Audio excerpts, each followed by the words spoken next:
Welcome to the Immerse podcast. We are your hosts, Alex O'Keefe and Dan Ramsden. We aim to immerse you in education via our guests, bring communities together, embrace positive change and help create solid habits that yield the path for our health and longevity. Right, here we go. Matt Hall, Yes. we've just discovered that you are shit in saunas. Yeah, I'm ready to go to sleep. These questions better be good or I'm going to fall asleep. Mate, just sat there in the heat doing nothing.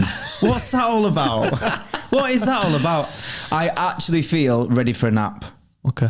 It Probably. doesn't do that to us at all, does it? Yeah. And we been finished interesting. on the cold as well, which is usually, it feels like a double espresso effect for me. When I finish on cold and then I'm out, I'm good. I'm ready. The way that I'm thinking it's about gone the it, other way for you, what I think's happened here is I have been so focused on go. It's that thing of when you stop, and I'm stopped now. I'm off to bed. Yeah. I'm done. Well, can we have you for about an hour? We'll try. Give us some energy. Yeah. This is something Your questions new. better be good though. Yeah.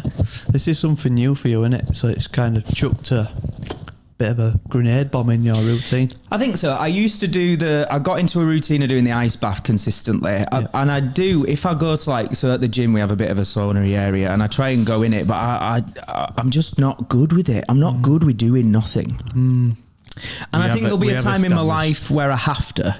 Yeah. I think where it'll be an important thing to get good at doing nothing. I see the value. At that point. Well, yes, I'll be fine. Yeah. I'm good. Yeah. I know that I'm going to have a point Yeah. where I have a long time of doing nothing, and it's when I'm dead. I'll do nothing then. I could tangibly feel you sort of like thinking, what, do we need to be sat in here for a while now? Yeah, I was like, what do we do now? What about someone with ADHD? Yeah. Which I'm not diagnosed with, by the way, but everyone diagnoses me with it. Yeah. It gets thrown around a lot, doesn't it? It does. Yeah. But Matt Hall, anyway. Yes, welcome Alex. to the podcast, Thank you. brother. Welcome back. Brother cousin. Cousin. Brother, Obviously, cousin. people that don't know, you are Mr. Ramsden's cousin, Yep. bloodline, Yeah, proper. and also first ever second appearance on the Immerse podcast. Yeah. So we're going to bring a bouquet of flowers through at the end. And red carpet. With the red carpet. Yeah. But yeah, welcome, mate. Well, you haven't done, have you? Don't tease me like that. Where is it? Where's me flowers, man? At the end. Patience. Okay. That's the thing I ain't got, right? We're establishing there's a theme here. we go. Got to wait. Yeah. But yeah, the first chat, mate, we established probably March last year. Something, yeah, over here. I feel like I'm living a different life. Yeah. Which is great. It's a good sign, eh? Well, that's where I want to open this chat up. Go on. And the reason why I asked you to come back on, because like I said, we haven't done this before. We haven't had a repeated guest on. And the reason is because obviously we're cousins, we chat a bit, we're good pals. We check in once a month probably. Let's go to that cafe, don't we? Yeah, we sit down, we have a coffee, we have a good chinwag. Yeah. And it's never same shit, different day. Ever. Yeah. There's Yeah. always opportunities, growth, things to discuss, new things on the horizon, a lot of fat to chew every time we speak. Yeah. On both sides. Yeah. And I value that, and I like having someone like that in my life, you know. You know, we did something years ago where we decided to put ourselves out there and get rid of that feeling of same shit, different day. We both had that feeling. And ever since we made that commitment to do it in 2018, I believe. Yeah. Yeah. We launched in 2019, didn't we? I think so. But we made the commitment to change in 2018. And since we did that, every time we connect, we never have the same shit, different day kind of vibe conversation going on. Yeah. Which I think is a really nice message to maybe other people that are listening to this think. I say that a lot. I say, oh, well, you know, it's just another one that, how are you feeling? How are you doing? Oh, I'm alive. Yeah.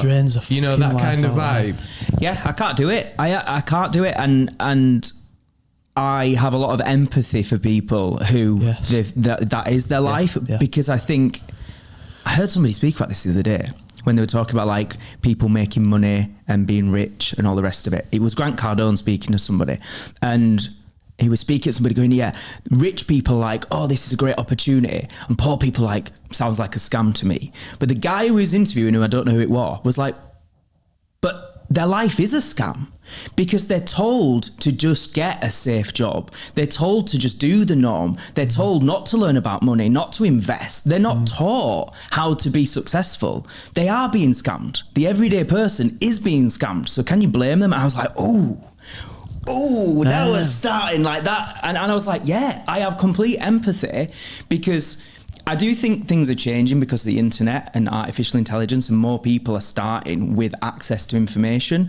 But certainly yours generations, our generations, and so on. What are you trying to say? You're old. You old buggers and me. You forget just the last 5-10 years how much technology has improved, and even just when we started our podcast, how different that landscape was to now. So I do think it's changing, but most people are conditioned to just think same shit, different day. That's the normal. That's just being humble. That's living a good life. Yeah. And that's their perception. Because everyone's doing it. That's their perception, and it's their reality, isn't it? Right. You can't take that away from someone, can you? Right. So I have empathy for that, because that's their understanding of how life goes. And it was mine for a while to some degree. And I guess a lot of my mission is about going, look, you don't have to be born into wealth or born successful or born whatever to not live a really rich life. You just need to get around different conversations, which is why this is so important, listening to stuff like this, I think. What is a rich life to you? A rich life to me is mentally, emotionally, financially, physically. I think it's not just about money. Rich to me is about living a life that feels aligned, authentic, that feels abundant, that feels that you've got a level of freedom and choice. That's what rich is to me. Nice. I think money can give you those things. A life with money, and I think that's why I say words like rich. I don't want to shy away from it, because again, the conditioning for a lot of us, especially us living in the north of England, it's like, oh, those rich bastards. It's like, oh, greedy and don't talk about money, and there's a lot of shame and embarrassment, I think, instilled in us to not want to make money or not get above our station. You can do well, but not too well. Yeah, and that's sad. Yeah, it's like invisible barriers. Yeah, have you seen that the video where they've got an ant on some paper and they draw a circle, and the ant doesn't go beyond the circle, the black line, because it sees it as a barrier. There's nothing there. It's just some ink, man. Step over it. That's breakthrough. That is where we're at, though, isn't it? It's the subconscious mind and the things that stop us from stepping out there. Yeah, it's all the beliefs, and on some level, every belief you have right now is somebody else's. Just think about that. Every belief you have is not, you weren't born with these beliefs. You didn't come out the womb like, I believe money is evil. No, but somebody told you that. Yeah. So I think just that awareness of that invisible, the ink, the black line that isn't real, is the beginning to then changing it. Yeah. So for anyone that is picking this up for the first time, they don't know, they haven't listened to the previous podcast that we did, and also, who's Matt Hall? I'm intrigued. Don't listen to that last one. I'll have been chatting shit. I'll probably chat shit on this one as well, but it might be better shit. We always chat shit. Always chat shit. Can you give us a little bit of a backstory in terms of who are you? Apart from God knows. Apart from my cousin who's crazy. That'll do. We'll go with that. We'll go with that. My main thing is I'm an online business growth strategist. So I predominantly help people starting online businesses based on things they're passionate about, they're experienced in, and something they can scale en masse. So it's not just the one-to-one model where people get busy and get burnt out. It's learning how you can do it more on scale. That is the thing I love doing. And the reason I've arrived at this place is because I spent many years not doing that, being ambitious, but chasing my tail, just constantly being busy, being busy. I spent years just with this, there's a quote that I say to people, which is do less, better. And that's something I really try and live by now, is not constantly doing a bit of this, a bit of that, a bit, because that is who I always was. I wanted to do 1,000,001 different things. And all that leads to is doing loads of stuff average and being really tired. So true. So now I've learned through that, and I try and really help people, whether they're starting a business for the first time or they've been in business 15, 20 years. It's that, let's look at the model of how you're doing it. And I think with the online space, with social media, with artificial intelligence, with the internet, it's never been easier to do that. But I think the downside to the internet is there's so many opportunities, people are overwhelmed, and people are starting lots of stuff and not seeing one thing through. So that's predominantly what I help people with. How I got here was starting a business at 19 as a performer that didn't know what the bloody hell I were doing, but just had ambition, and that led me on a journey of lots of learning and lots of getting it wrong. Actually, I think a lot of why I can give value to people is based on, I've been there, got that wrong, hired the wrong people, lost money there. Yeah. It's a lot of that. Yeah. What I love about you, Matt, is definitely like the last time we spoke, you are like a different person. And I think anyone listening, if you can look back 12 months and say that you are the same person, I think we're getting something wrong, aren't we? So I think there's a power in the skill of reinvention. Yeah, I think internally, this is something, I think like intrinsically internally, this is something, so I've got my first book coming out next year, which I'm very excited about. And so I've been thinking a lot about this and researching this. I think intrinsically our worth, our value is the same, right? We don't, by acquiring more information, knowledge, experience, money, we don't intrinsically become more or less. Our worth and our value does not increase or decline based on what we achieve.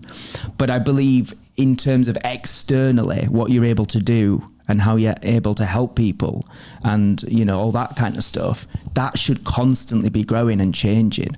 And that's what I really try and focus on, is making sure that I'm always, we've all heard all the cliche stuff, nothing grows in a comfort zone. We've heard all this for many years, but it is that thing of, there's a lot of truth in that, and that's why there's a cliche. So it's really analysing, am I getting myself in positions regular where I feel I'm pushing myself, I'm learning something new.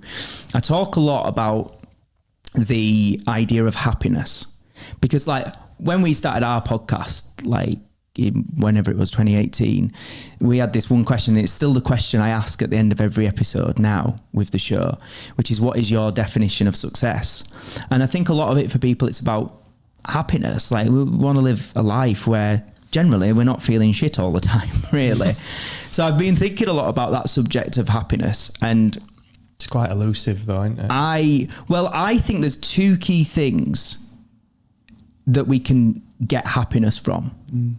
And they are either pleasure, we can get happiness from things that are pleasurable, or we get it from fulfillment. And pleasure is things like chocolate.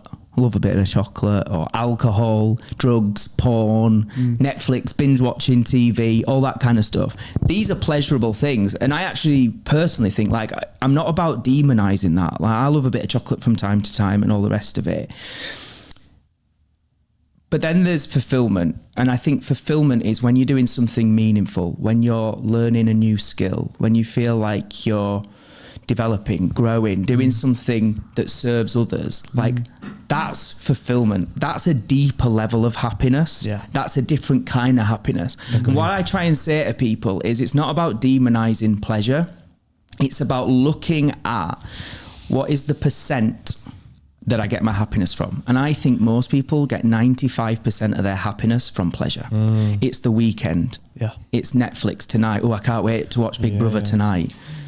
And it's the percent that's wrong for people. This ties in, this is beautifully how this ties into something that I wanted to raise. So we should have been in Ibiza right now. Oh shit. Oh, Right now. hello. Right now. And the sun is probably better here It probably in Bradford, is, so bollocks to him. But instead of partying, we're podcasting. Yeah. Sounds about right for us, doesn't It's it? very buzz, yeah. Now, I don't know about you, but how do you feel about that? Good. Same. Yeah. Would have been nice. I'd been bloody great. Lost quite a bit of money, but that's okay. Yeah. And in terms of what you've just said there, pleasure, fulfillment, being aligned, I feel like that's why I'm okay, and that's probably why you're okay, because we're just doing things that we naturally want to do day to day where we are right now. Oh man, so we don't need to 100%. escape that. Let me get this clear. I can party like the next man. Like I love would a have good really party. enjoyed that with you, We'd don't have get been me wrong. silly as fuck. Oh yeah. We'd have laughed like our twat. Do you know one of my favourite memories, actually, just in life, not even with you, one of my favourite memories in life is when we went to the south of France. Oh yeah. It was only like 3 days, Yeah. couple of nights. Yeah. Can you remember being in that hostel at night when we came back drunk? Yes, I do. And there were some random girls in there or whatever. So we're in like one of these rooms where you share it. You're not sharing beds, but you're sharing the room. And what happened? One of us came back late or something. So you went back first. I was Grandad. old guy. I was granddad, and I'm like, guys, I've had a long day. I'm gonna head back. Yeah. I'll see you later. And we just had a few drinks, haven't we, by the beach? We had a few drinks. It were a great day. Got a bit tired. giggly. I were done. I'd had a few sherbets, and then So I was like, wisdom coming through I'm there, taking innit? myself off. I'm gonna go get my valuable sleep. Yeah. So then when I've gone in, I've noticed that it's pitch black and there's two other people in beds close by, and I'm like, oh, okay. Tiptoe. So I've tiptoed and I've laid down and I've got comfortable, and then half an hour later, it wasn't that much longer. I can just hear a storm coming in you and Ash. I could just hear you like that laugh, that Joker laugh, like this insane guy, and his pal. We're drunk. We're like Joker and Penguin walking through the door. And that is what happened. And then they noticed. We were trying not to laugh. That's what it was. That's when They you were can't. trying to be, We were like, but shushing really loud. all that. Yeah. But then they because we started thought laughing. you were asleep, Yeah. so we then heard him in his bunk go. So I started giggling. So then I went going to it, and then the girls started laughing. And we've never even met, so the whole room were just laughing. It We're was- strangers. It was a full-blown room of laughter. And wasn't nobody it? spoke. Nobody spoke, and we never saw them. Never again. Never again. That's We really woke up cool. the next day and they'd gone. That is so cool. It was bizarre. So wasn't it? so that's what I was saying. Like we can do daft shit and have a laugh, like, you know. And I'm all for that. And that's the point of the pleasure, you know, versus fulfillment thing. It's not about not doing the crazy shit, the fun shit at all. It's just about, I think, really evaluating your life and being like, if I'm predominantly getting happiness from chocolate, from Netflix, from watching reality TV or whatever, I just have to question that, because there's a cost to everything, right? What is the cost to that? And am I happy with that? You know, the cost of too much chocolate, too much alcohol, too much reality TV, it's kind of like brain rot and body rot, right? So are you all right with that? If you're all right with that, crack on. Like, have a great life. Love it. The things that you've mentioned there, right? Alcohol, drugs, shitty TV. I seen it. Well, I didn't say shit. Reality TV Great is good, TV. man. Sorry, some's it encapsulated. Yeah. Yeah, but all that stuff is kind of, would you call it artificial happiness or very? No, because I think you feel happy. I think it's real happiness. Like when I eat chocolate, I'm But really fleeting. fucking happy. It's Fleeting. about, well, I think it's that. I think it's about the time in which you feel happy. It's like a dopamine hit. Like it doesn't last. yeah. But more than that, there's a consequence to too much of it. You know, is there a consequence to too much fulfillment? Like, you know, when you're doing stuff that's meaningful, like there is a cost to it, because you might not, you know, like if you're going for big goals, there is. It's like everything. There's light and shade, but I don't know, when it's fulfilling and you're seeing progress and you're helping others, compared to just eating chocolate and watching Love Island. Like, it's a different thing. it's because it's not all your own feeling. It's attached to a greater sort of impact in it. It's helping Service others. and, It's bigger than you. And it's almost not like just that's what we're supposed to do as humans. We're supposed to serve and connect and do stuff that's meaningful. Yeah. Like I think, like, what's the meaning in life? To just watch Love Island, eat crisps.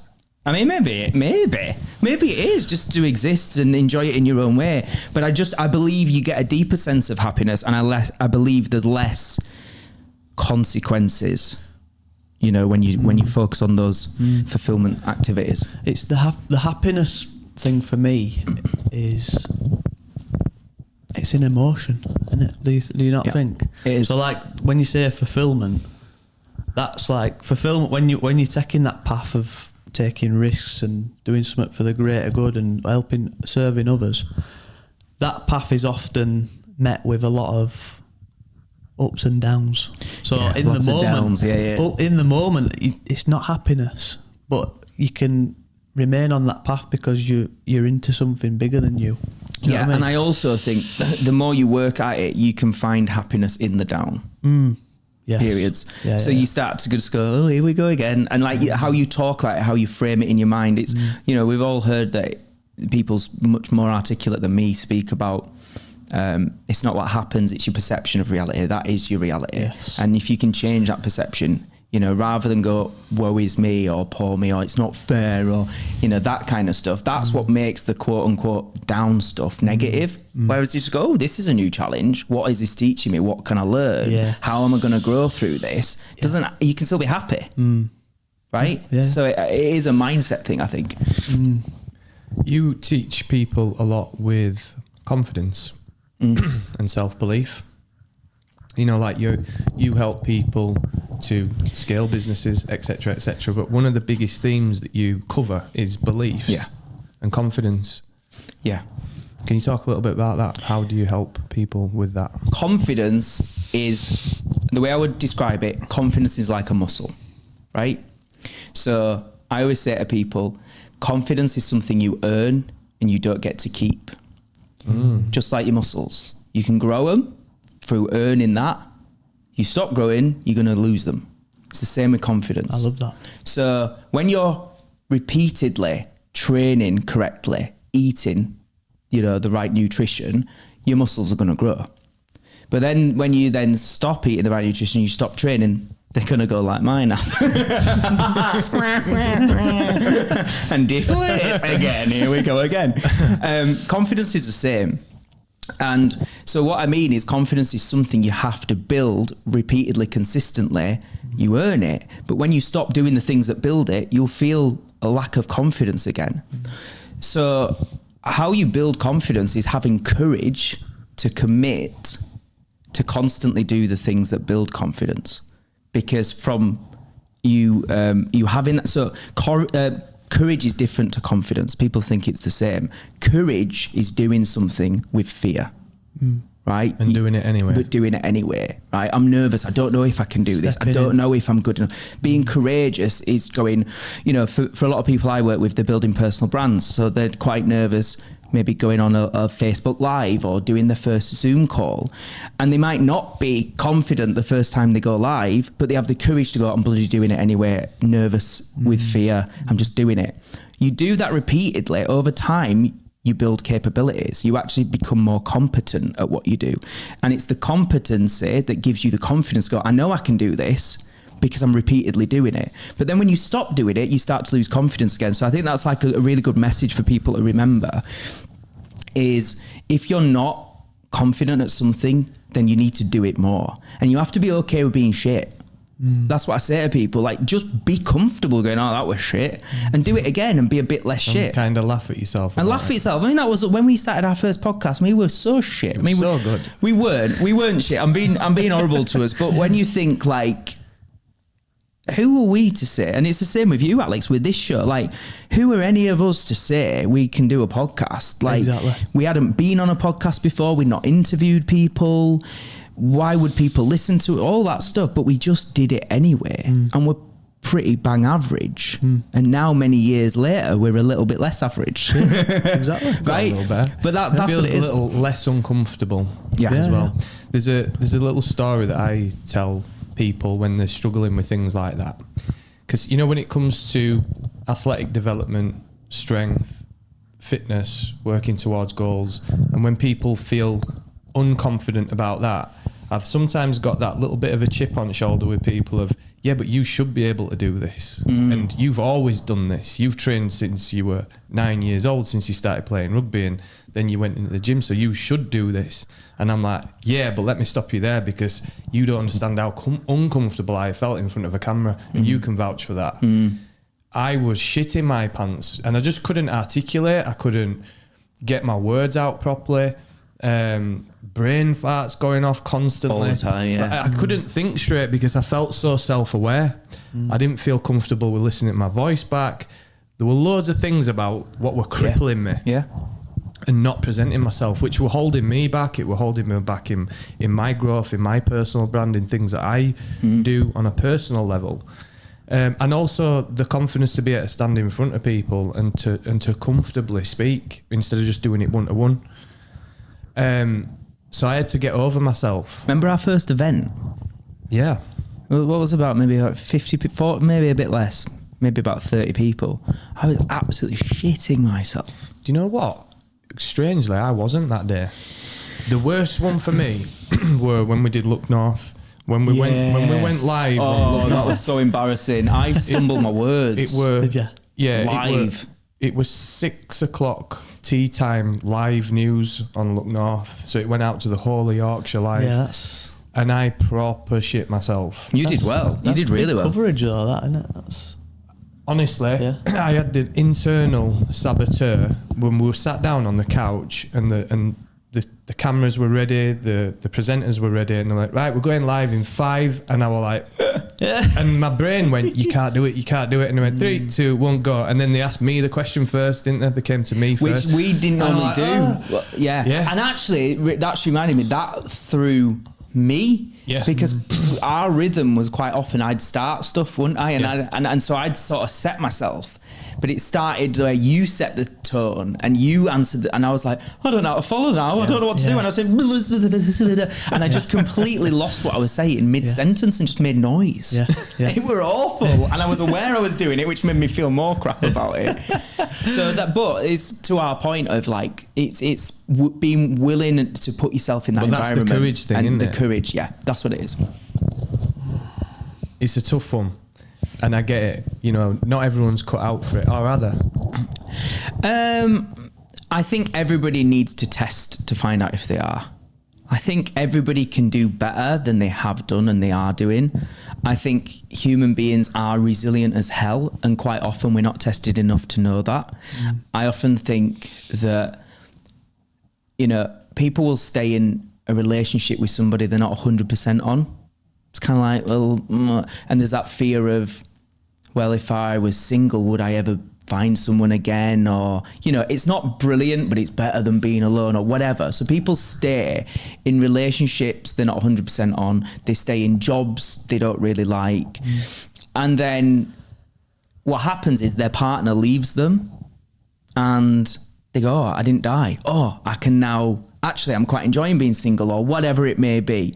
Or that job, they get made redundant overnight and they become resourceful and they find ways. I think like living through the lockdown era was a good example of that. You know, people overnight, when the amount of uncertainty and fear around that time, and yet some of the biggest success stories came out of it. Would those same success stories have happened? Probably not. It was only because they were backed into a corner, forced to actually tap into that resilience, that they displayed it, and that resourcefulness. And I think that's something we all should be aware of, is we have quite often the resources within us to be so much greater and do so much greater. But for most of us, we wait to be forced to bring it out. And that's where sometimes you're going to miss the boat. You will miss your opportunity of success. Do you know what I love? When I came round to yours, Matt, we had a nice cup of tea. Oh, when we did windows. When we did window cleaning, right? And you sat me down and you showed me Oh, yeah. all this accumulation of years in business and what it's led you to right now. And I had a moment, because as like a lay person looking at people that do, you know, online businesses, coaching, it's a crowded market now, isn't it? And it's a bit fluffy, and there's a lot of shitheads doing it, basically. And you sat me down and you showed me the course that you've created, like to genuinely pick an individual, find out what they're passionate about, and help them create a business through that. And I just thought, fucking hell, you've cracked it. Thank you. I mean, and I felt really happy for you personally, because I know you've gone on a mad journey, but I feel, correct me if I'm wrong, I feel like you now, it's just like all this accumulation of years, you're exactly where you need to be. I agree. I was speaking to Helen, who works with me in my business, Success School. We were in London at the last week, and we were filming some podcasts, and then went to a bar afterwards, had a few drinks, and just chatted. And I actually said, I feel now I know exactly who I am, what I have to offer, how I can do it. And that is like, there is... Shout out to Helen. There is, yeah, and she's done incredible, the stuff that Helen's done. And, you know, people won't know, but... And she connected with us via the podcast. Popped through the podcast, yeah. Now she works with me. And she, for example, she's been diagnosed, you know, quite severely with OCD. There's a lot of misconceptions around OCD. People don't understand it, but it is a debilitating thing that she has, where she can't even bring herself to get on a train. She just went to London and back last week on a train. Right, she's come so far through this journey of working on mindset, self-development, and now working with me in the business. It's insane what she's done. But we were having a couple of drinks, and I said, there's this drive within me right now to really triple down on getting results right now, because I feel I know I can help people and they need it, and I need to serve them, and I need to get that message out there to really help them. And B, I have spent so many years getting it wrong and failing and not having the answers and not being clear, that I feel a real responsibility to my family. I'm like, you know, my nan's 91. My parents are nearly 60. Like, none of us are getting younger. I'm like, I've got to now double down and get results to be able to allow them to enjoy it. I feel a real, like, I've cracked it now. I know who I am. I know what I can do. And I know the potential of this for everybody involved. That's one of the driving factors for me. That means, you know, I am predominantly at the moment, quote unquote, working, but I won't call it working because I don't believe it is. But I am what people would consider working 7 days a week at the moment. And I'm absolutely loving it. But part of it is this real drive to go, come on, Matt, now. This is it. This is the one. You've got to go fast now, because you've done 15 years of figuring it out. Now's go time. When we did the podcast previously, we were discussing you just coming off the reality TV show Love Triangle. And you've always had this kind of thing of, you know, you've had a few relationships in your past, and it's like, I just want to be able to find someone who I just vibe with and potentially settle down with. And that's kind of been a theme, hasn't it? You know, and you've just struggled with alignment. And I think it's based on your desire for your own personal success as well. You're not just willing to settle for just that average pleasure relationship. You want a fulfillment relationship as well, and somebody that's going to join you on that path. Yeah. But now I find that quite interesting that we spoke off camera and we checked in about relationship status. And, you know, where are you at with that? Because you've said, I'm single and I haven't got time because of where you're at right now. I'm not prioritizing it. I've got time. You know, if I wanted to, I'm going to sound like a right knobhead saying this, but it's true. Like, financially, I'm good. Like, I'm good. I have one business now that pays me thousands of pounds a month, and I do nothing for it. I have a Zoom call a week. Literally, my living expenses, my mortgage, this all paid from a business that I do fuck all in. But yeah, I'm still working 7 days a week because it's a mission, a vision, a passion beyond finances. It's so much more than that. and it's about, like I say, it's about helping people, it's about helping my family, and like I'm comfortable, I'm all right, but it doesn't mean I can really treat other people, and do you know what I mean?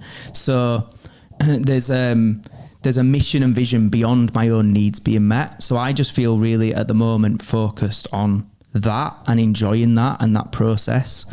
And for me to give my time to somebody right now is not overly desirable. So let me be clear. I would love to have that loving, fulfilling, great relationship. I would love and really want to become a dad. That's a big thing for me. Like I've not experienced that, that important part of life. I believe it's important to experience fatherhood. I know not everybody does, but I do, for me. The most. So, right, as fathers before me, the fathers, the Holy Father, the Spirit, Amen. before me, amen, praise the Lord. You guys have experienced that, and I haven't, and that will have enriched your life in ways that I've not had. It's right? Different. It's different phases. New levels, new devils. And it's different realms. It's an ongoing commitment, and right. It's beautiful and it's tough because, both my children are not the same in sex and in mindset and age. Do you know what I mean? So you've got your little mini human with their own quirks and needs that are now bigger than you. Louis is, yeah. So, and it's still great though. I imagine it to be the most meaningful, fulfilling, purpose-driven mission you could ever be on, like being a dad. It anchors me, if I'm honest. Like that's the only thing that really matters. Really matters. I remember speaking to my mate Danny about. I know it's cliche and everybody says it about suddenly you're not the priority anymore and things like that. But it was little stuff like with him. I remember him saying like when he's driving, he drives more careful because he's like, if I get in an accident and I pass away, that's my kids without a dad. I just became really aware of how it just changes how you think every day. Everything changes, man.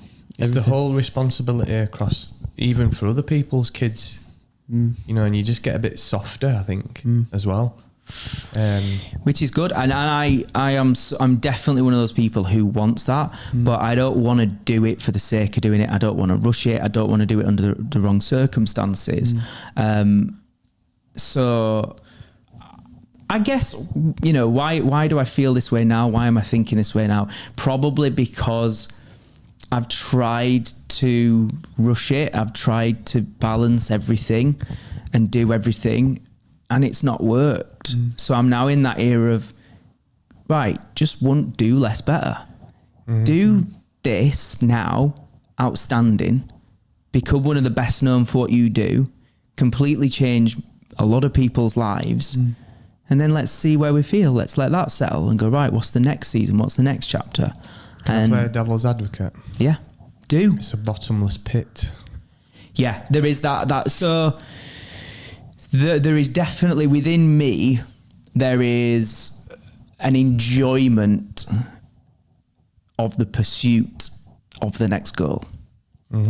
So there will never be I have arrived and now I'm just going to go off into the sunset, meet the girl of my dreams and have 73 children. Right? I am aware that will never happen. There will always be the potential of, but that's an exciting pursuit. And I say pursuit because it's not the achievement of the goal as such. It's just the seeing progress, seeing the benefits, seeing the difference you can make for other people and yourself. It's not just a selfless thing. That's a fun game to play. It's a really fun game to play. Is that how you see life?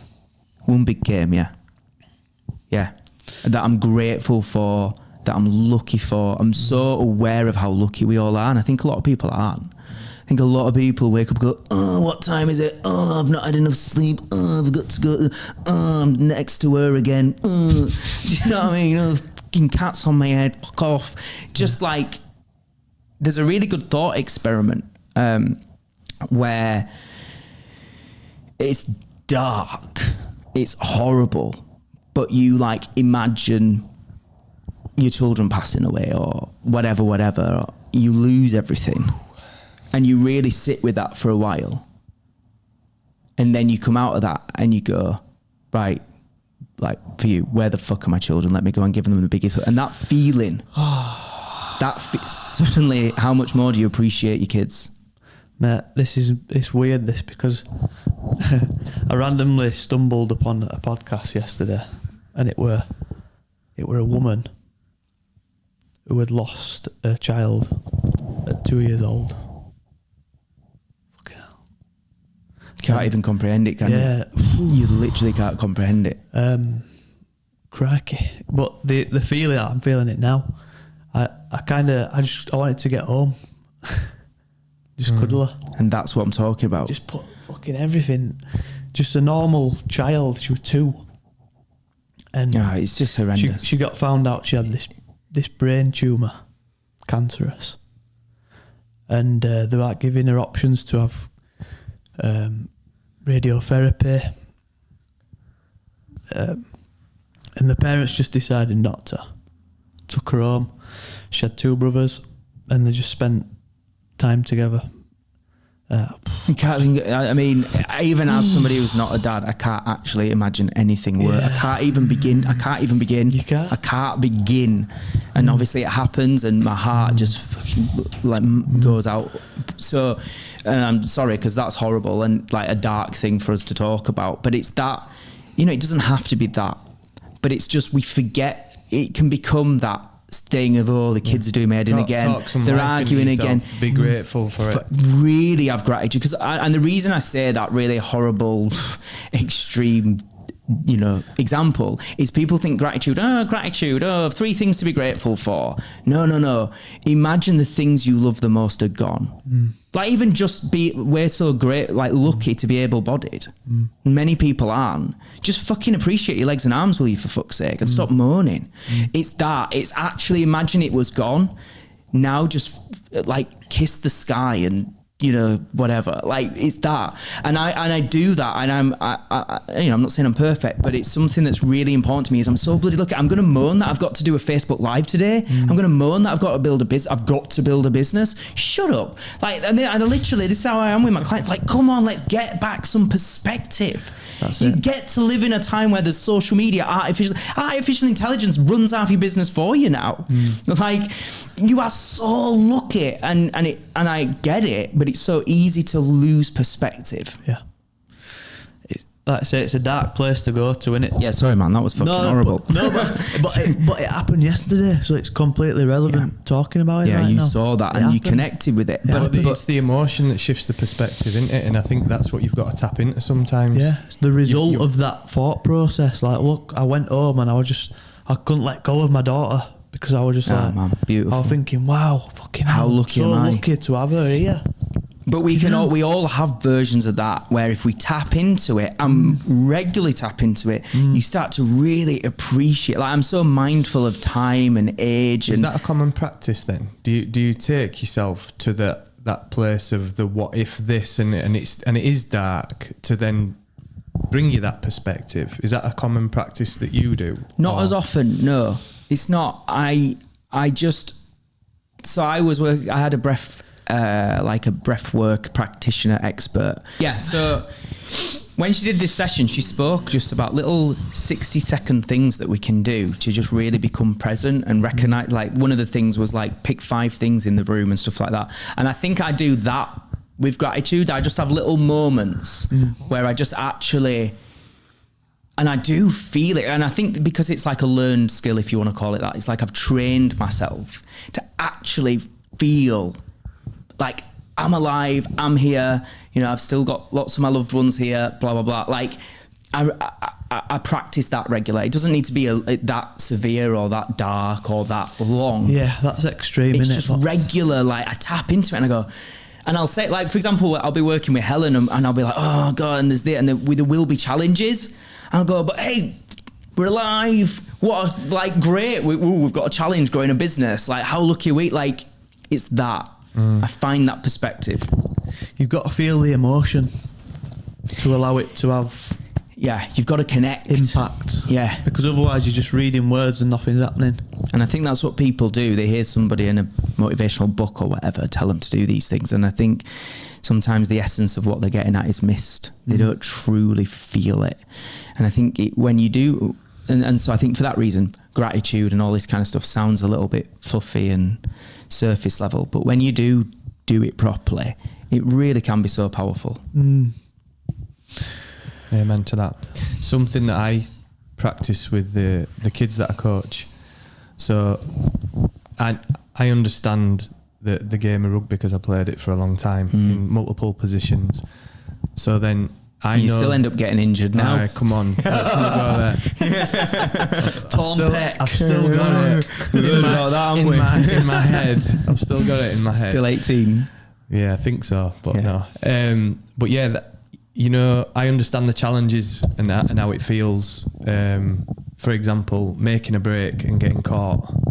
Damn, that don't feel good. You know what I mean? It's like, if I'd just done that there, or if I'd have just had that extra bit of speed just to, evade that challenge. Yeah.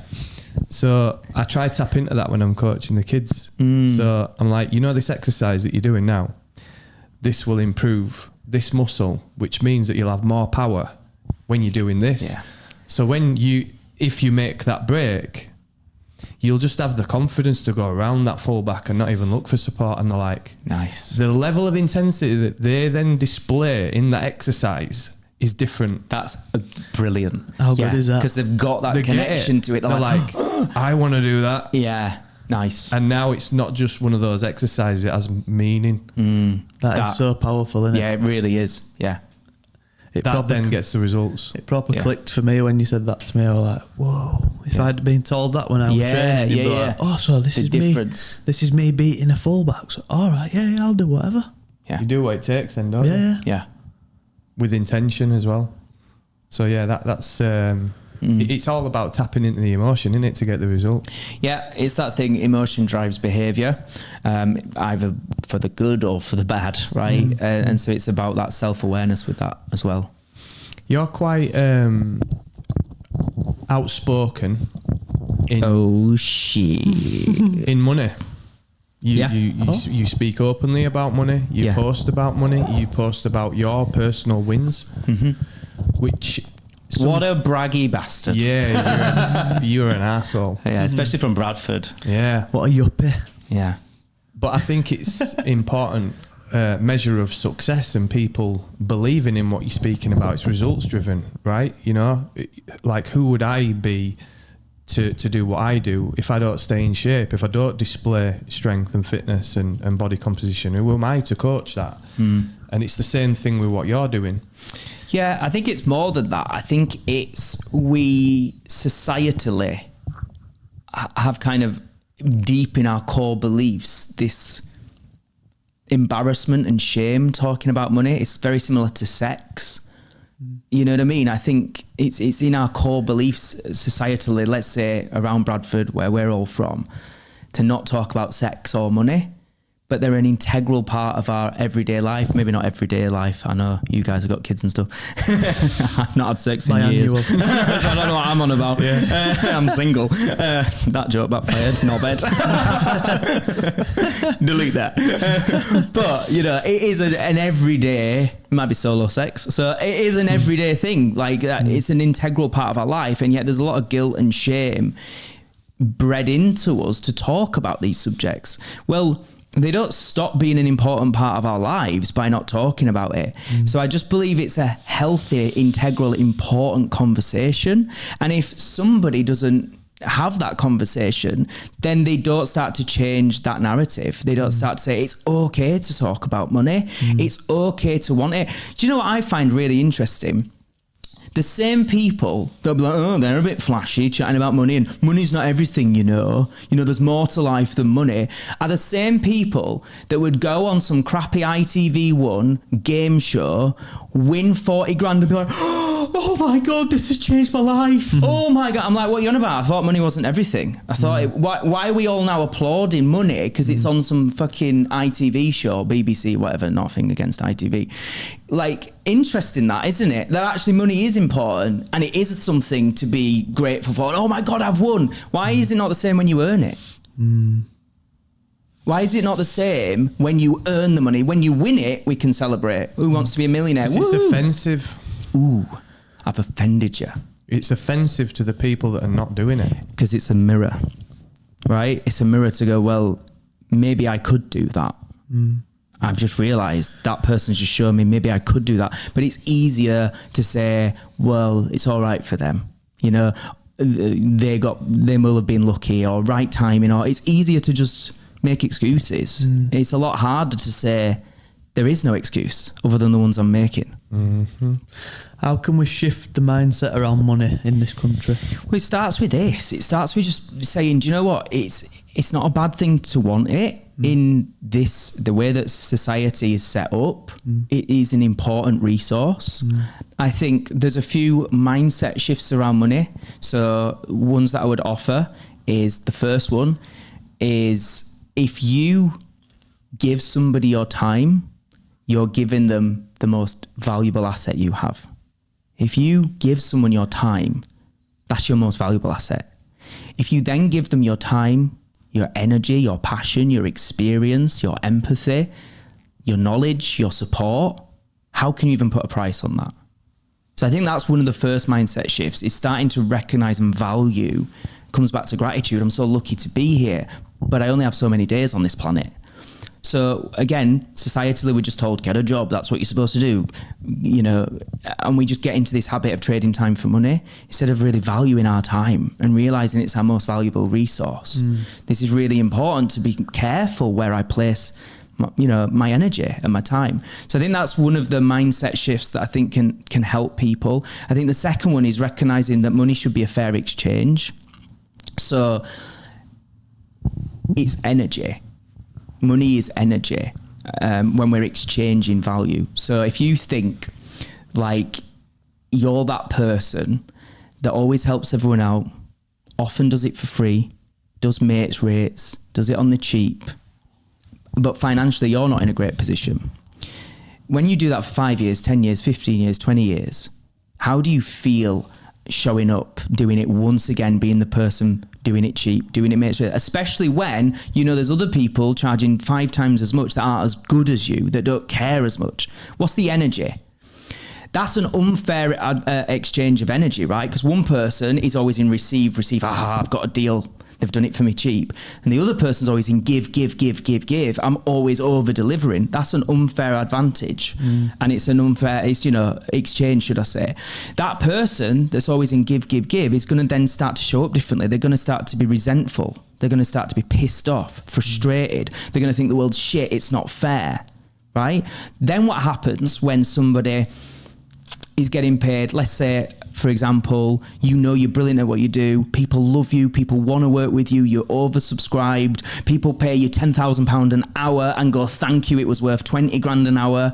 What's the energy like then, right? When it's that fair exchange and you know you're getting what you're worth and it's abundant and you're able to change your life, right? So I think just recognizing that when it comes to the subject of money, it is emotional, it is an energy exchange, and it will impact every area of your life if you're always in an unfair exchange of energy. It's not, it's really important to be aware of that. And I think most people are in an unfair exchange of energy. That's a really good So it's awareness of that. So Awareness we need more of that. Conversations about it, don't we? We need more basically? conversations. We need to stop demonizing it. It's not, and it's about, I think another thing, I mean, there's loads of these examples I could give, but another one that comes to mind right now is recognizing it's the cliche one about like money is just a tool, you know. We use the example of a hammer and we say like money's neither good nor bad. Like it's great if you need to put up a wardrobe, It's going to be a lot more difficult doing it with your bare hands. Even with a hammer, I find it bloody tough. Like fucking IKEA, fucking furniture, putting that shit together, even with a hammer, is tough. But doing it with your bare hands is going to be even tougher, right? And it's the same with money. Like, it's just a tool that can be used for good or bad. The same as a hammer, you can butcher someone to death with it. So it's that thing of not demonizing money, just recognizing it's a resource and it's a tool. It's neither good nor evil. People are good. People are bad. That's it. People's intentions. So actually, this is one that is controversial. This is the one that will like split people, divide people when we talk about money. And I want to say it with sensitivity, empathy, and understanding. But if you are poor, you will be more selfish. Poor people are more selfish than rich people. Because generally, poorer people, and that doesn't mean by nature, it doesn't mean intentionally, it doesn't mean they're not great people that would do everything they can. It just means they're limited in what they can do. If you limit what you charge, you limit what you can do. So if I'm poor, I'm going to struggle to pay my rent. I'm going to ask, can you give us a discount? Like, I'm going to be asking for stuff from people potentially because I just can't afford to do it. If I'm poor and I want to help my family, I want to help my children, like, I'm only going to be able to help them so much. And I think, like I say, this is something people need to hear. It's not greedy to want money. It's the most selfless thing you can do is to become wealthy. Because the more you have, the more you can give. If you're that sort of person, if you want to give. Yeah. So I know that can trigger people. And I know that from an emotional standpoint, it's not that the intention's bad.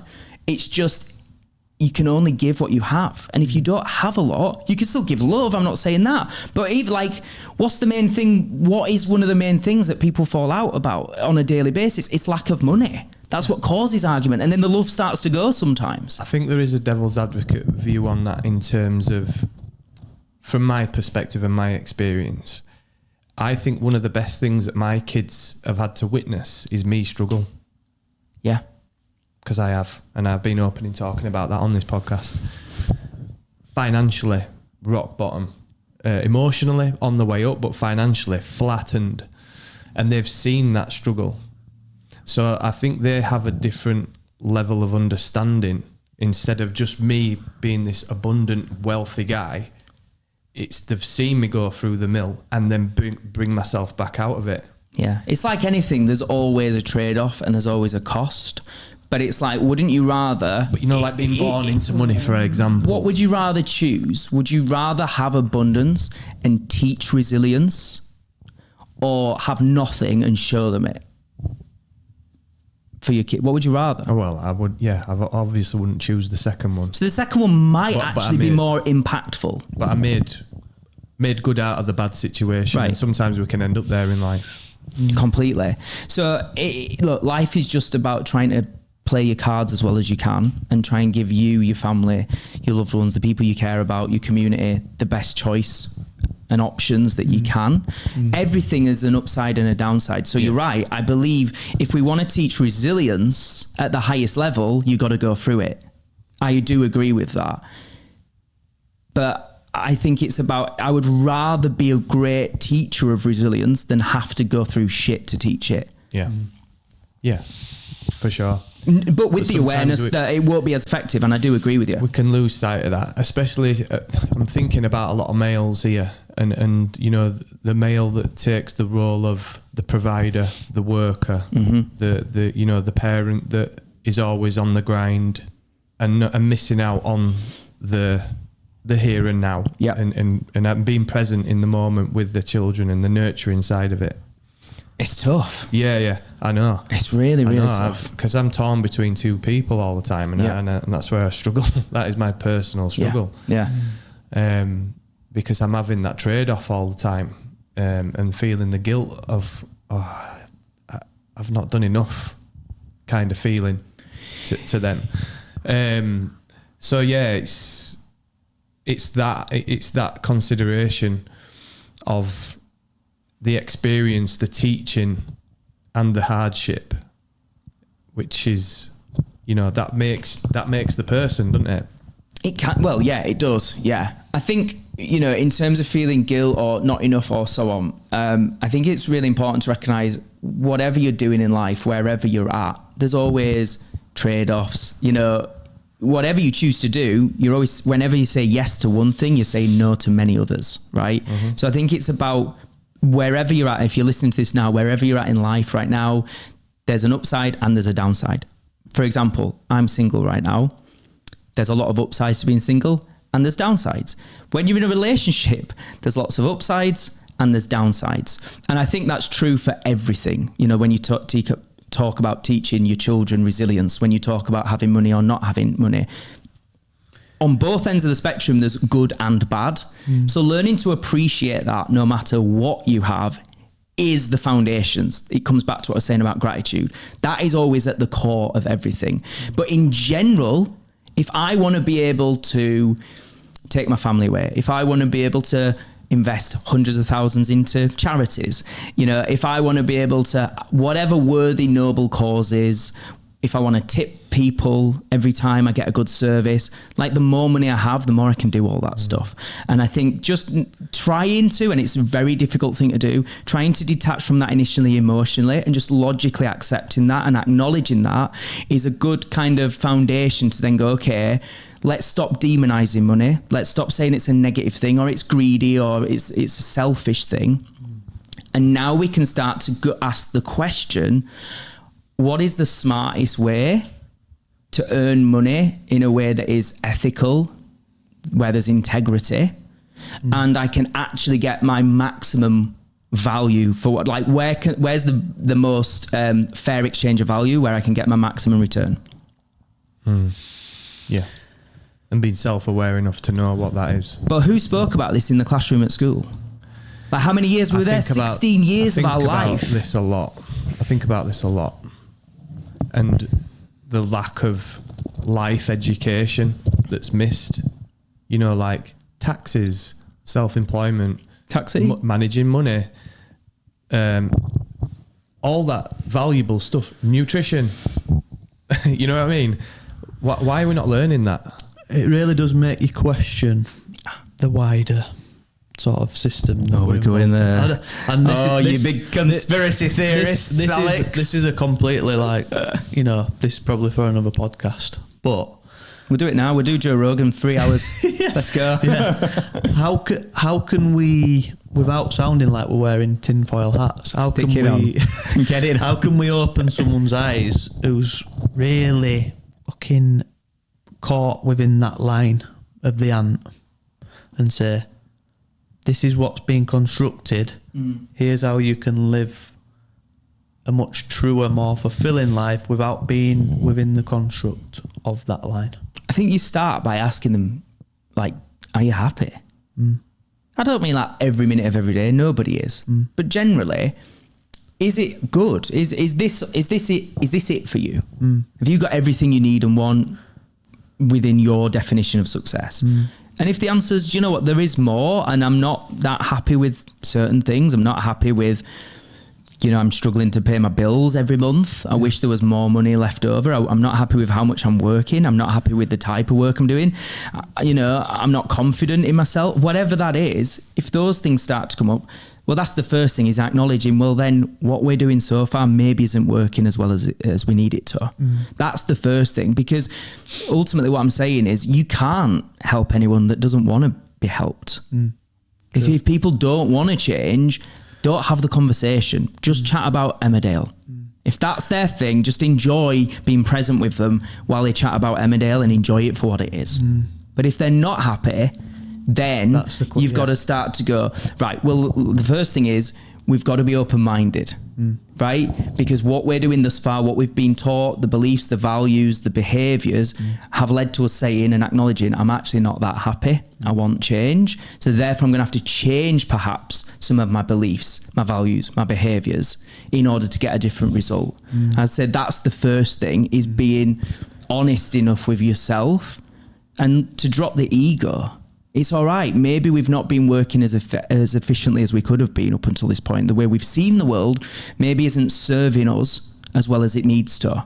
So, but I'm not going to come from a place of shame or guilt or blame, you know, to your point earlier.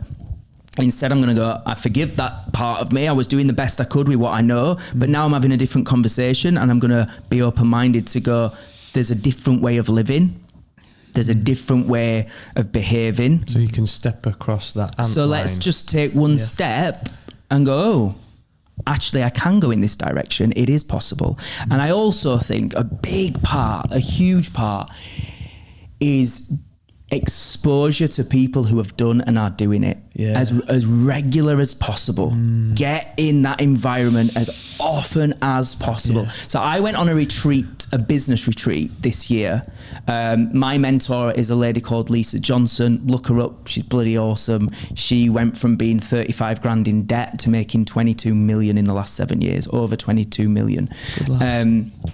Completely lovely, down to earth, no airs and graces, loves Primark and all that kind of stuff. She's, because I think people have this perception of, oh, she'll be this, she'll be that. She isn't, right? I'll tell you now, she isn't. One of the real ones. Yeah, and there's a lot of them. There's more of them real than they're in, it's that again is a perception when people think that. So I went on that retreat. It was in LA. It was only a few days. It probably cost me nearly £10,000 when I add up flights, accommodation, food, drinks, and the price of the retreat. But what that means is you're around a caliber of people who pay £10,000 to spend a few days learning about their business and looking at how they can be different. And there was about 20 of us on this retreat, and those 20 people have completely changed my life. Completely. It's only a few months ago, because there were people like, I'm thinking of Sarah, who has a business and multiple salons. Couldn't be more down to earth. I laughed like we did in France, laughed my twat off with her. We laughed at, and we were having drinks and we were having fun. These are not these, these people that I'm mentioning, multi-seven figures, a couple of people actually have an 8-figure portfolio property and all, like doing millions, right? I'm not saying it's whole profit and that, but certainly revenue, millions and millions of pounds. These were not these, whatever we've been, brought up to believe they are. They're just normal people with a sense of humour, with a personality, lovely, caring, thoughtful, with families, with children, with grandchildren, so on and so forth. But their perception of money and value is wildly different to most people you meet in the street. Get around those people as much as you can. And you might not be able to immediately go on a 10 grand retreat, but what's the first step? Who's the first person within your circle that thinks a little bit different? If you're in a job, it might be your manager, or there might be somebody. Can you start to have different conversations, better conversations? Can you read different books? Just begin to expose yourself to, there is a different way. It exists right now. It's not a made up fairy tale. Yeah, that's powerful. I'm just thinking of my childhood, right? And, normal school in Bradford, Halifax. And there were always like one or two sort of parents that I noticed do things slightly differently. They've got, and not that this is the be all and end all. Big fancy cars, a beautiful house, but they were so humble. And I thought, it just starts with that one piece of curiosity, doesn't it? What do they do different? Something else is possible. Ah, okay. Seeing is believing, right? Seeing the evidence around you. And then I'd be, that little bit of curiosity can start the domino effect to opening a whole new existence, whole new life. Very few people that I've got a lot of friends now that, do multi-6 figures, multi-7 figures, so on and so forth. And I've interviewed and met and spoke to people doing even bigger, right? In my experience, very few people that are doing that are selfish, greedy, full of themselves, flashy. They're not. That's just the narrative, isn't it, from everyday sort of people. It's what the TV has told us, right? But the telly doesn't lie.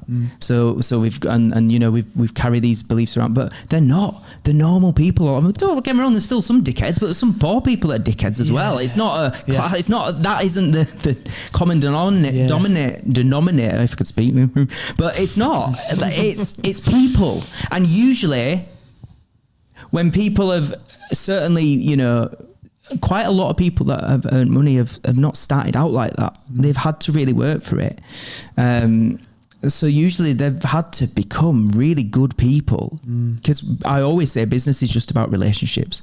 That's all it is at the heart of it. If you have enough good relationships, like relationships with your customers, relationships with suppliers, whatever, if you have enough good relationships, you'll build a business. That's the core of everything. It's the core of everything is relationships. And personal development. Right. So the people that usually are earning the most have had to get really good at building relationships, being good people and working on self-development. So that's why it's very rare when you're actually around people who are doing well that you're seeing these greedy dickheads. It's just the opposite to what society thinks. Yeah. I think when like a case of a shyster becomes public. Come on, bring us a bit more of the northern and You know, Alex.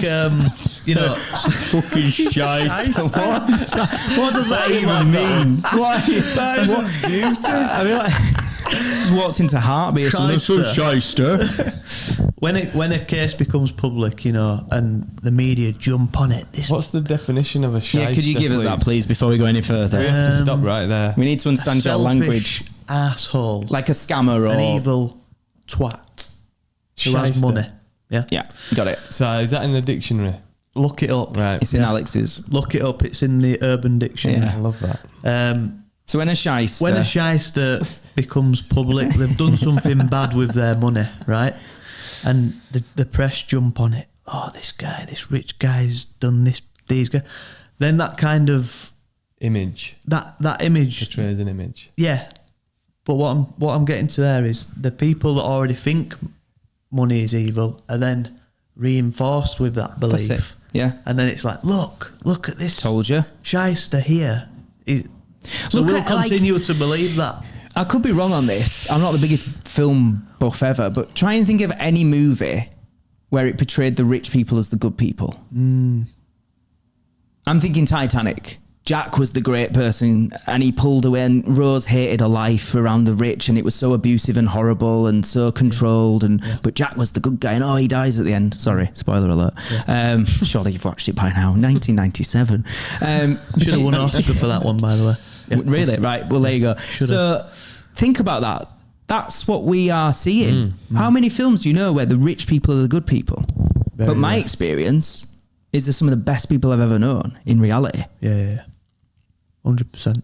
Some of the most loving, caring, kind, like, and do stuff without needing applause for it. They just pace. I mean, I think one of the best famous examples. You've got to become to get to that to level become of success, capable of it. So you don't need the validation and whatnot. You are that person.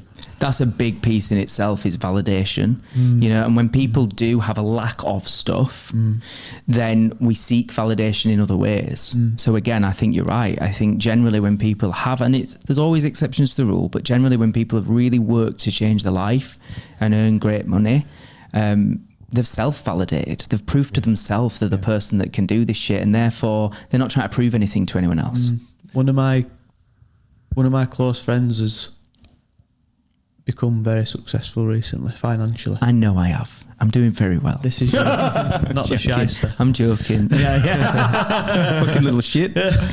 And this is like a prime example of not needing validation. And when money ends up in good hands, good things happen. He's been donating a lot under the radar. I talked to him. He doesn't like announce this stuff. He's been helping his family with a lot of things, retiring his father early. Yeah, beautiful. Donating to a family that had lost a child who needed money to get a gravestone that they didn't have. Wow. All this type of stuff where you just think, when money's in the right hands, good things happen. I think I know who this person is. I'm not going to mention his name, but I think I've got a feeling don't need to mention who this person is. Yeah. But there you go, and that's just one example, and there's so many of them, but they're not the ones you'll often see, because it's that whole thing, clickbaity headlines and negativity sells. That sounds way too positive to put as a headline. So I'm going to try and give something back to the listener now. You recently released a course, and within a relatively short period of time earned quite a lot of money. How long did it take, and how much money did you earn, and how did you do it without giving too much away? Step one is, well, I'll give everything away. Step one is pick a business model that is relatively lean, and I would recommend online. So that's what I've done. And I would say focus on what is something you can teach online that is based on you've got a level of experience, skill set, and passion for. And we all have that if you think deep enough. We all have something that people need. And you don't have to be the expert. You just need to be a few steps ahead of the people that you're going to teach. Okay. Step two, get clear on who the ideal client is. Who is it that you can teach that to? And then what you want to do is create something that is a digital asset. So something like a course or a membership or a group program or something that you can do online digitally. Now, once you've got clear on those three things, the important bit, well, there's a lot of important bits, but one of them is you now need to make sure that it's what I call a no-brainer, irresistible offer for the ideal client. So what I mean by that is with what I teach people online business. So my ideal client is people who they might currently be in a job, but they want to create some kind of side hustle, or maybe they're already an online business owner, like a coach, a personal trainer, life coach, something like that, social media manager, but they're doing a lot of like one-to-one work and they're hitting a ceiling and they don't know how to scale. So how we make it an irresistible no-brainer offer is we really understand what are their challenges, their fears, their doubts, their desires. We really understand that person and we make sure that one offer speaks to all of that. So for example, we know a lot of people, like I have a lot of people that have been teachers and they're finding that they're not enjoying being teachers anymore. The money's not there, the fulfillment's no longer there, so they're wanting to go online. But a lot of them will be like, how do I even start technology-wise? Like, I don't even know how to create a course or a sales page, or the technology side is difficult. So I'm like, right, how do I make this a no-brainer for them? Not only are you going to get video tutorials that tell you step by step what to use, how to use it, but you're also going to have my tech guy, Dan, in a WhatsApp group, whereas if you get stuck, just drop him a message and he'll jump on and he'll help you for it. So this is how I've thought about it, is what's each problem and challenge my ideal client has, what's the solution? And when you do that, you then need to build an audience of those ideal clients. Now, this is why, so what you're referring to there, I launched my course, which is called Online Business Mastery.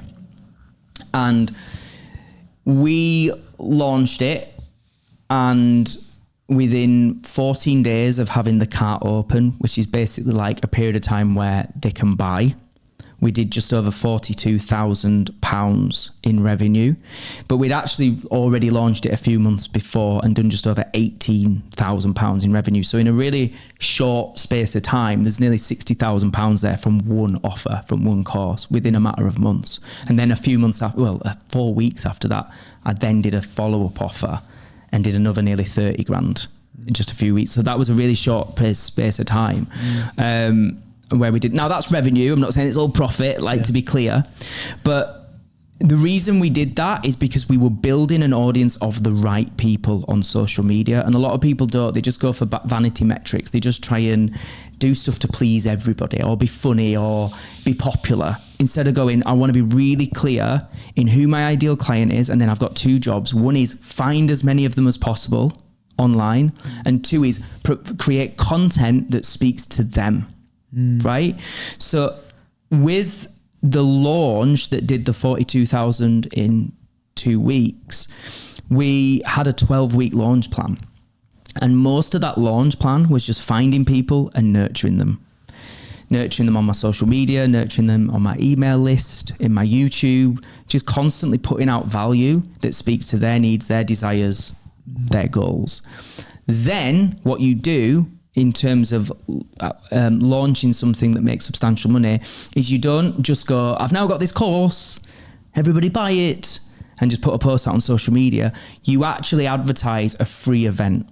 So something like a workshop, a webinar, a masterclass, a 3-day challenge, something that doesn't cost them anything, that gives them a try before they buy experience. So we did a masterclass. It was 90 minutes plus Q&A. At the end of it, we then launched the course. We then said, basically, the cart's open, you can buy it tonight. And we kept the cart open for 14 days. And that's how we did it. Boom. That's awesome. So I think there's a couple of things in there. Be specific. Don't try and be everything to everyone. Know your ideal client and what they actually want and speak to them. Grow an audience of them. Don't just have like, you know, your gran on Facebook and that's it. So make sure you've got that. And I think there's patience. So I was just about to say, you know, that's a very overnight success kind of vibe, isn't it? Wow, you earned all that money in that amount of time. Surely not. And it's because of the years of graft that you've been putting into growing your brand, to speaking to that audience, to making the mistakes, to refine this product that you now sell. It's taken years to get the overnight success. You can definitely do it a lot quicker than I have. Yeah, because you're teaching it now. And other people do. Yeah, been successful. One of the biggest things that has slowed me down is shiny penny syndrome. And that's why I said patience as that third point there, is when you're building an audience or putting your offer together, it's going to be very slow for months at least. It's going to feel like nothing's happening. And what people do is they just dip the toe, they do a bit. They haven't got that stamina to keep showing up and being bloody brilliant 7 days a week, every week, for months and months and months, feeling like nobody's listening, getting no engagement, no interaction. But people are, if you're doing it right. So what happens is they then see an ad on Facebook saying, you don't need to grind and spend, here's my, 6 figures in 6 week course. And they start that. They then realise that takes longer than there was advertised. And then they see someone saying crypto's the thing that will make you money. And then someone else says it's a property portfolio you need to do. Somebody else says TikTok shop. And that is really common. And then people then just call the whole industry a scam, say it's all a load of crap. It doesn't work, whatever. It's that stopping and starting that is the thing that slowed me down. I spent years trying to find my thing. Actually, most things will work if you just become good at it and do it for long enough. Yeah. And if you have that attitude of we'll probably start making great money in year 3, but we've got to be relentless as hell for those 3 years, you might make it in 18 months, 12 months. But it's not having that attitude and just dipping your toe and doing a bit of this, doing a bit of that, that actually stops you ever making the big money. So true. Imagine just sticking with one business for 10 years. Yeah, I mean, but it's how you apply yourself for those 10 years. Because when you say that, the first thing that comes to my mind is I've got one that I've had for 15 years that does, I don't know exactly, this is the one that pays me fine every month, but it's not making me millions. I think it does just short of $500,000 in revenue a year, something like that. But the business model isn't the smartest. The industry isn't the easiest. And my passion for it isn't high enough.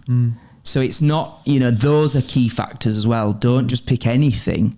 You gotta, and this is why, without trying to sell what I do, this is why having a good coach and a mentor, you've got to chat through this stuff to really find what's the right business model for you that also makes business sense now. Yeah. There's a lot of nuance to what I'm saying that takes a bit of time to think about. But once you get it right, you're off to the races and you can make great money within a year or two from day zero. Yeah. Would you say that, if someone's trying to grow a personal brand, even going quiet for a while is a smart idea? Or do you think you need to keep pumping content out to stay in people's faces? Consistency is everything. Tesco's don't stop advertising on Wednesdays and Thursdays because they're tired. Like the big brands, I've got adverts and are open every day. What I mean by that is, somebody who's not got their alignment completely clear. They don't really know that target audience. They don't really fully know who they're speaking to. Yeah, take a bit of time if you need to figure it out. But I think what's more interesting is be open about sharing that story. Hey guys, I'm figuring this out. I need to start a business. I want it to be something that's authentic, that's aligned, that I'm passionate about, that's meaningful. It wants to be something that's genuinely of value. And I don't know what the fuck that is right now. So, hey, this is what I've written down today on my journal. I just thought I'd share it. Document. That's more powerful than going silent for a few months. But if you need to go silent, go silent. Like, again, nuance to what I'm saying. But in terms of building trust with an audience, we've all heard it, right? That people buy from people they know, they like and trust. Is an audience going to get to know, like and trust you more by being silent? Or are they going to start to like you more by seeing you go, I'm really going to be open about this.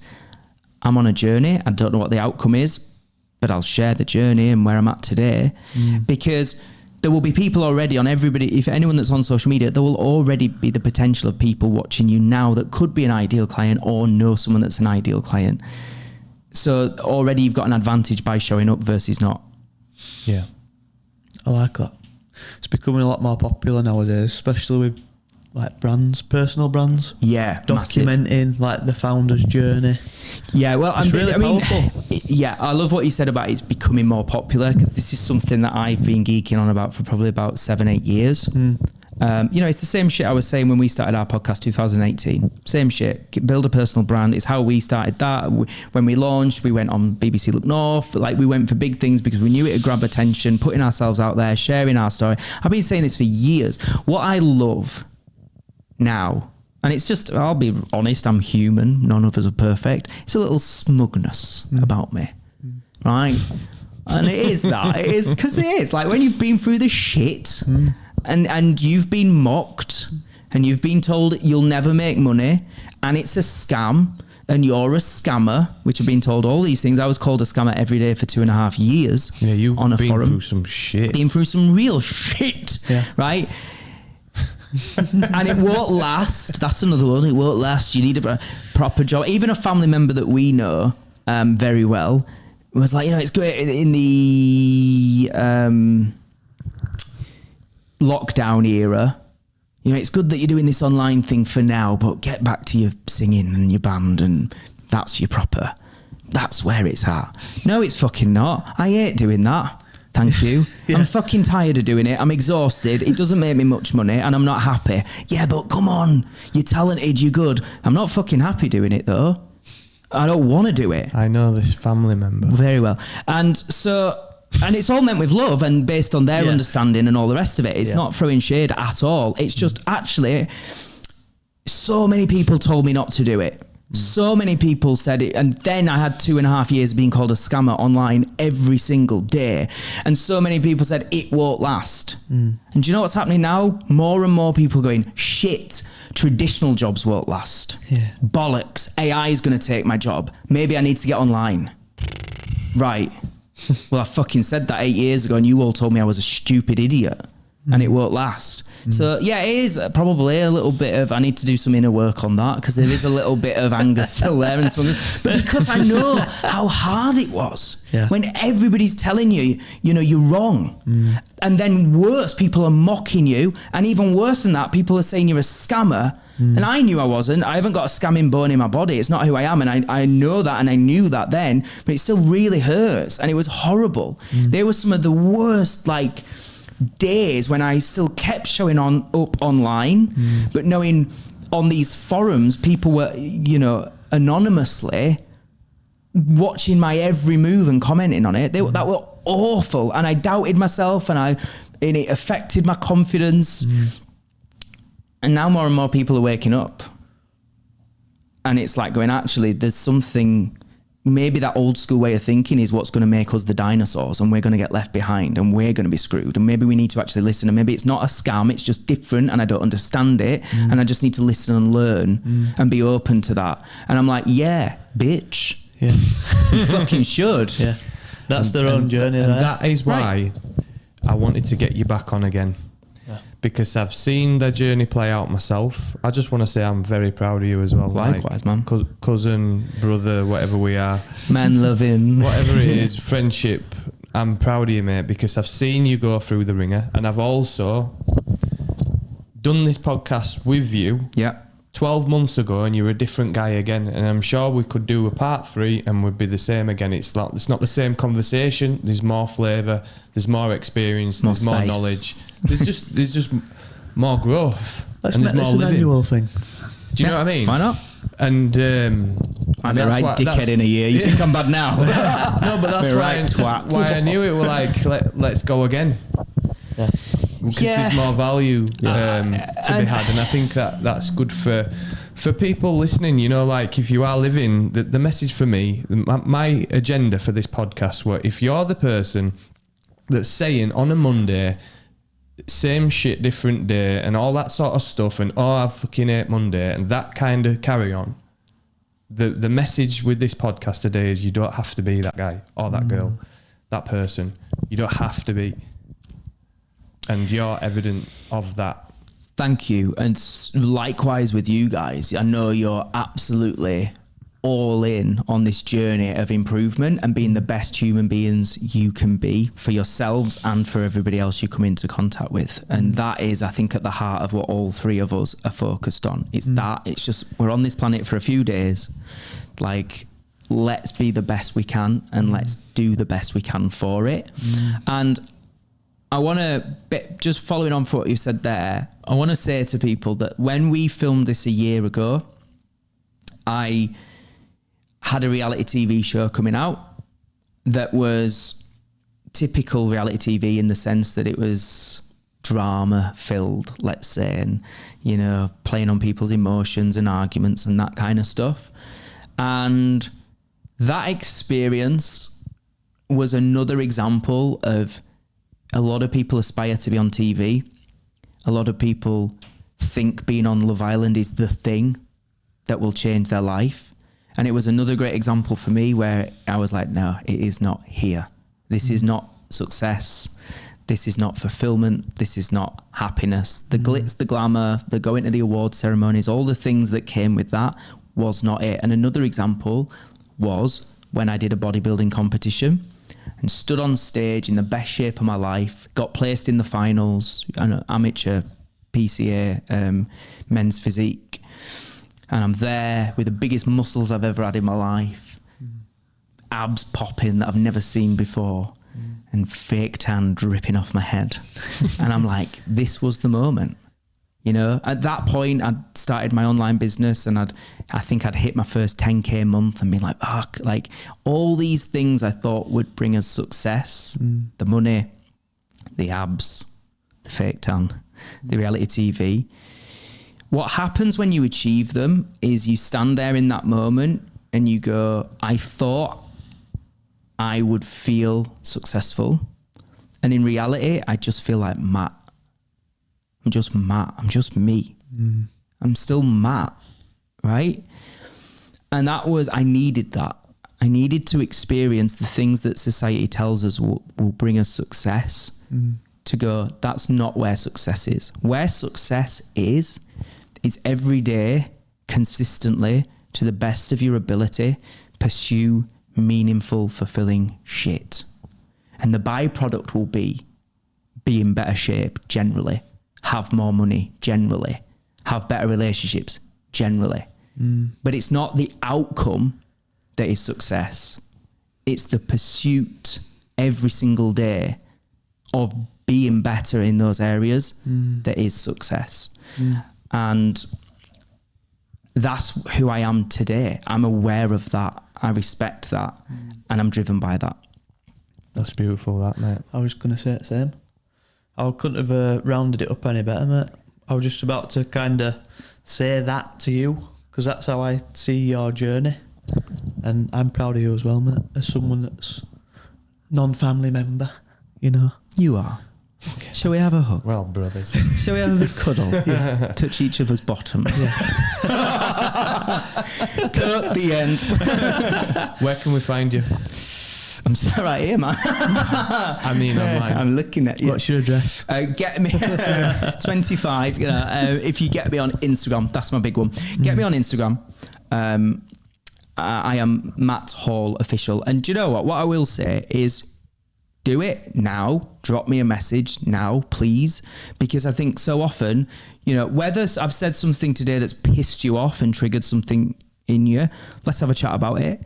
Or if there's something that resonates and inspired you, let's have a chat about it.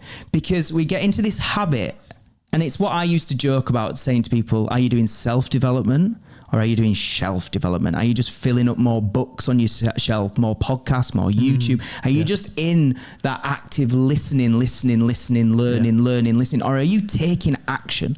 If there's something I've said today that stirred an emotion, triggered you, or you think maybe there's a collaboration opportunity, or maybe I could help you or something, go and add me and speak to me. I'm a real person and I will reply, and it'll be me that replies.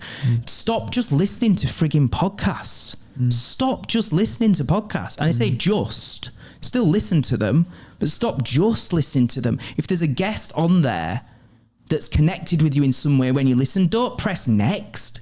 Go and find them. What did I say earlier? Business is about relationships. What did I say about increase exposure to people that have done and are doing what you're doing? The clues were there in the conversation. What are you going to do about that? You know, I'm connected to some pretty fucking awesome people. Come and speak to me. And you might think they're dickheads. So just come and call me a dickhead and that's fine. We can have some banter and have a laugh and I wish you well. Right? It's fine. You shyster. But you fucking, I am the shyster in the headlines. It's coming. I am the scammer. You're right. 2.5 years of that. They were always right. But take action on this shit, because otherwise this is not going to help your life. It might make you feel momentarily a little bit inspired, but really, coming back to what I said about I invested, I got on that retreat, I got around people, I had conversations with them. It's going to impact your life way more than just listening to other people chat. Yeah. Touche, brother. So come and find me, Matt Hall Official. Drop me a follow. I will follow you back. Tell me that you've discovered me from listening on this show, and let's have a chat. Tell me what's going on in your life. Let's speak. Awesome. Press stop. Thank you for your time. Go check him out. He's a genuinely good guy. I've known you all my goddamn life. I've known you all mine. You haven't known me all your life. No, I weren't always born. No, that's true. That's true. The little but your life got better. You were. That's why you always, you little shit stain. You little stain. And I'm still here, staining away. Yeah. But I love you, mate, and thank you for your time. Right back at you. I love you too. Cheers, boys. Thank you, In a mate. bit. Cheers. Feeling the love. Bosh. Bish bash bosh. Bish bash bosh. Right, Thanks for doing food. it. Let's go now.